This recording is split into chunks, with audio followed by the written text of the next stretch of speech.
দিন আসবে যেদিন এই পৃথিবীর আলো নিভে যাবে। মানুষ বলবে, আজ কে আমাদের বাঁচাবে? কেউ পারবে না, কেউ না। সেই দিন আসবেন তিনি, যিনি আল্লাহর প্রিয়তম, মুহাম্মদ সাল্লাল্লাহু আলাইহি ওয়াসাল্লাম। আল্লাহু আকবার, আল্লাহু আকবার। মানবজাতি দিশেহারা।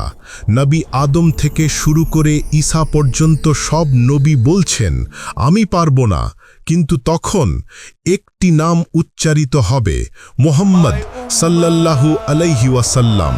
তিনি সিজদায় পড়বেন আর বলবেন, উম্মতি উম্মতি। আর তখন আল্লাহ বলবেন, হে আমার প্রিয় নবী, তুমি যা চাও বলো, আজ তোমার সুপারিশ কবুল করা হবে। এই সেই মুহূর্ত যখন নবী সাল্লাল্লাহু আলাইহি ওয়াসাল্লাম উঠবেন সেই প্রশংসিত মর্যাদায়, যা পুরো সৃষ্টি প্রশংসা করবে।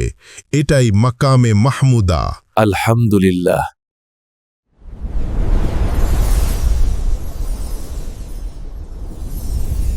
মাকামে মাহমুদা এমন স্থান যেখানে কেয়ামতের ভয় থেমে যায়, যেখানে করুণা নামে আল্লাহ দরবার থেকে আর সমগ্র সৃষ্টি বলে ওঠে যে এই মর্যাদা কেবল তারই প্রাপ্য। আর আল্লাহ বলেন, রাতের কিছু অংশে তাহাজ্জুদে দাঁড়াও, তোমার প্রতিপালক হয়তো তোমাকে মাকামে মাহমুদায় পৌঁছে দেবেন। তাহাজ্জুদের অশ্রু, নবীর অনুসরণে সেই আলোর পথে যাত্রা। মাকামে মাহমুদা, যেখানে প্রশংসা থামে না, যেখানে ভালোবাসা শেষ হয় না, আর যেখানে আমরা সবাই আশা করি একটি দোয়ার স্পর্শে রক্ষা পাব।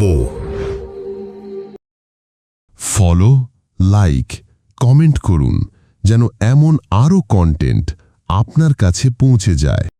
ইসলাম প্রচারে আপনার একটি শেয়ারই হতে পারে কারো হেদায়েতের দরজা।